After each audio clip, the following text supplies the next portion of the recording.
Romain Dobré avec nous en duplex, membre de la cellule info d'experts de Bourse Direct. Bonjour Romain, merci d'être avec nous. Les marchés sont à la croisée des chemins. Ça fait plusieurs jours et peut-être même quelques semaines qu'on peut se le dire. On est vraiment bloqué au carrefour là d'une certaine manière, Romain, parce qu'on a l'impression qu'on n'avance pas beaucoup, ni dans un sens ni dans l'autre finalement. Bonjour Grégoire, bonjour à tous. Non, effectivement, on n'avance pas vraiment. C'est un peu le scénario qu'on envisageait. Il y a des pressions de chaque côté du marché. C'est-à-dire qu'il n'y a pas une impossibilité à baisser qu'on a évoqué plusieurs fois pour les différentes raisons.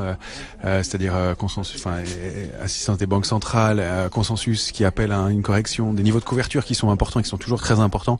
On reviendra dessus dans un instant parce qu'il y a un phénomène intéressant là-dessus. Des retardataires qui veulent rentrer dans le marché et puis voilà. Alors peut-être un signal pour donner une issue à cette phase d'accumulation en fait, qui est une phase de consolidation normale en fait. Quand un marché a beaucoup progressé, c'est normal qu'il effectue une consolidation. Normalement, elle peut être un peu plus marquée vers le bas. Pour l'instant, elle stagne en partie haute et c'est peut-être un signal. C'est qu'on accumule en partie haute, on n'arrive pas à baisser, on n'arrive pas à corriger. Maintenant, ce qui est plus inquiétant et plus dangereux, c'est que on constate sur les options notamment qu'on a une zone de compression de la volatilité. En fait, les options et les niveaux de couverture qui sont entrés dans les portefeuilles, donc sous forme de put, d'options de vente, le sont sur l'indice CAC 40 en tout cas, très concentrés entre 5000 et 5200 points.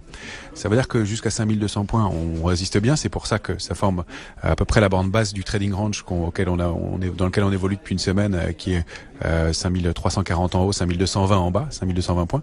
On évolue à l'intérieur de ces bornes-là de façon très très nette. Ce qu'on constate, c'est qu'avant, les retracements se faisaient difficilement. Maintenant, ils s'accélèrent un peu plus.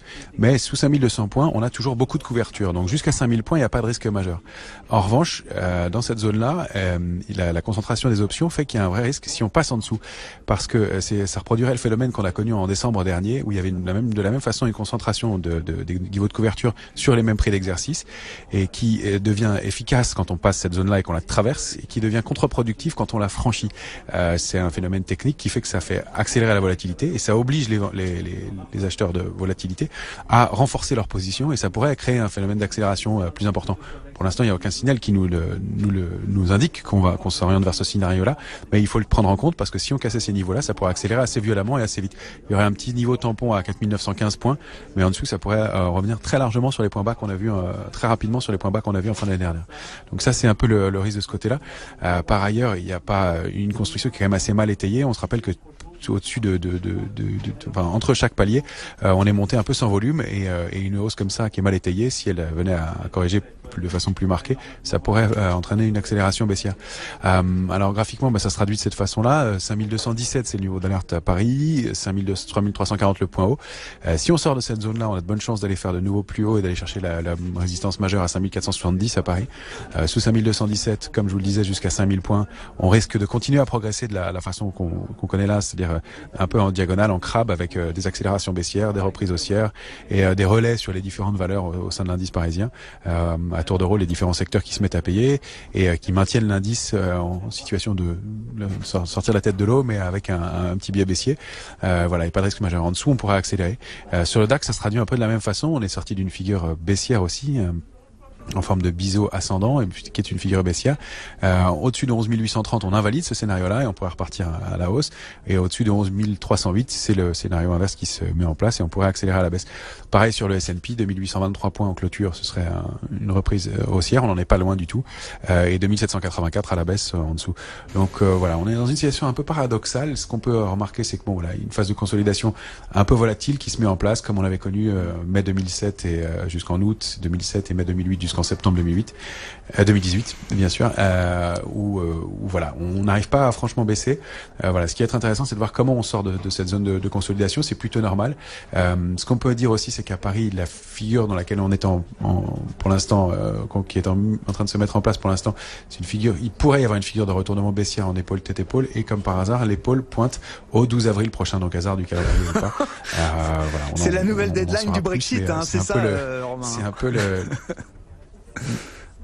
Ouais, exactement. Donc, enfin voilà, et c'est pas, c'est la symétrie des figures graphiques qui nous renvoie à cette date-là. Ouais. Donc voilà, on devrait en savoir plus d'ici là. Il y a une question quand même, Romain, là, sortant d'une borne ou de l'autre, comment est-ce qu'on en sort? Est-ce qu'on en sort par le haut ou par le bas? Il y a la question quand même de la rotation sectorielle. Hier était une journée intéressante, mais comme à chaque fois, ça dure une journée. Hier, les banques et l'automobile étaient leaders.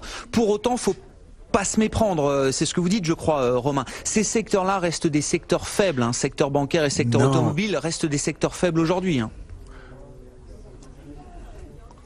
Ouais, bien sûr. L'idée, en fait, en analyse graphique, c'est pas de deviner ce qui va se produire. Personne ne peut le faire. C'est d'essayer de détecter ce qui se passe en ce moment parmi les grosses mains du marché.